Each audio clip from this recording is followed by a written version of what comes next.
what it is. People speculate what this might be, but they don't know what it is. And we're not going to know till eternity. It doesn't matter. I think it's so kind of the Lord not to tell us what it was, because then we can apply it to our own puzzle piece or our own thorn, as the Apostle Paul called it. He says that I would not exalt myself. A thorn in the flesh was given to me, a messenger of Satan to torment me, so that I would not exalt myself. Concerning this thorn in the flesh, concerning this, I pleaded with the Lord 3 times, not once, not twice, but 3 times, that it would leave me.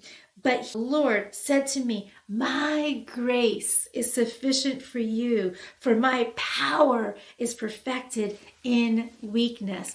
And so we can take something from Paul's playbook here, that thorn in our flesh, that puzzle piece that we don't want. That thorn is an appropriate description for it, isn't it? Because I know my depression is a thorn in my flesh. Whatever that puzzle piece might be in your life, that might be a thorn in your flesh also. But I love this whole thing about the grace, about God's grace, about God's power.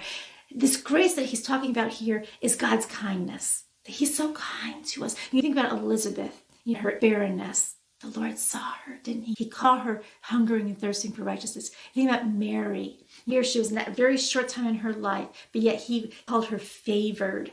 And then you think about Anna, how she served tirelessly, fasting and praying in the temple. And he saw that. And that's just his grace upon us. And also he talks about how my power, God says, my power is perfected in weakness. So when I am weak, when that depression just weighs me down, I can press into God's power. And this power that is mentioned here in the Greek, that word is dunamis. Dunamis is where we get our word dynamite. My uncle used to have a dynamite company and hire him to blast through, because we were up from the northeast and there's lots of mountains there. And he would find spots, like a road to go here. So he'd have to go and he had to survey the land. He had to find just the right spots of where he could to weaken and then to make a way through. And then he would set this certain detonation and then he would clear the way. That way the highway crews could put their road, or the railroads could put their tracks through there. And that's a small example of what God's power does for us. Lean into him with our puzzle piece,